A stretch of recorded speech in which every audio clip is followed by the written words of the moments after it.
Well, it's being described as one of the worst humanitarian crises in the Mideast. And Rasha Morez is the Director of Operations of Save the Children in Yemen. She joins us right now. Good evening. Could you describe the situation on the ground where you are?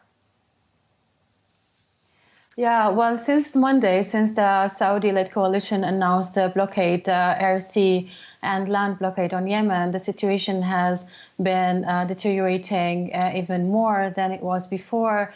And all ports are closed. We are not unable to get in aid supplies. Our aid workers are locked outside, and others are locked inside the country. Fuel prices have gone up. Food prices have gone up almost 40%.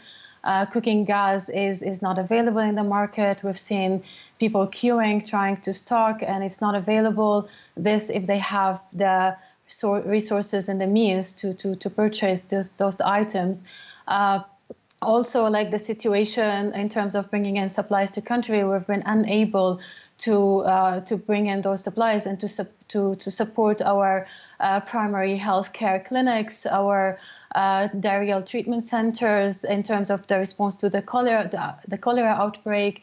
And also we're afraid if this continues that the situation will deteriorate further and people will have no access to food or to medical care. And unfortunately, even more children will be subject to die of starvation and lack of access to needed care. Right now, the situation is beyond dire for the civilians, as you are describing. And we've also been showing pictures of some severely malnourished infants in Yemen. How concerned are you that the Saudi blockade will make things even worse, if possible? Well, as we're speaking today, like we have almost 500,000 children under 5 years old who are severely malnourished, and they're very vulnerable to any further like outbreaks of disease, or like the cholera one, the one that we're still like trying to fight and to reduce its effect on the already suffered population. So if this continues, we're afraid like we will not be able to treat those children, will not be able to provide them with necessary food items, will not be able to give them enough like clean water. I mean, as we know, also we have almost 16 million people who lack access to clean drinking water, and lack of minimum hygiene needs. So if we do not lift this blockade, if we do not stop this conflict as soon as possible, then the situation will even will worsen. And as I said at the beginning, I mean, higher number of children will be subject to malnutrition, and more women, more elderly people.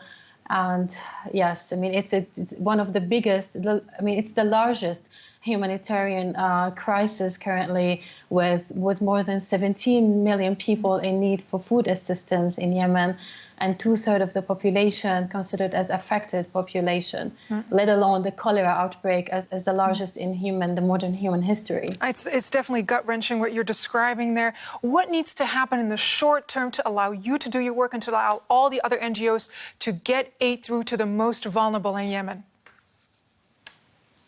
Well, immediately we need this blockade to be lifted. It's an immediate action. The longer it waits, the longer it's delayed, the higher the number of affected people will become, and the harder it will become to contain the escalation of the humanitarian situation.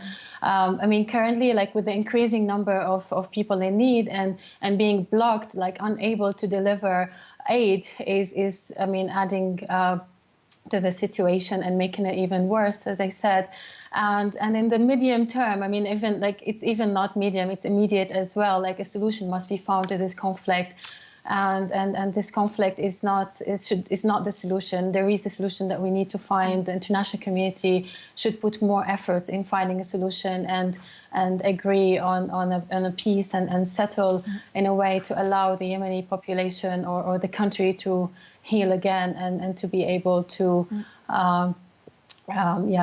for these children and women to survive, basically. Asha Morez, Director of Operations of Save the Children in Yemen, thank you for spending time with us. Thank you.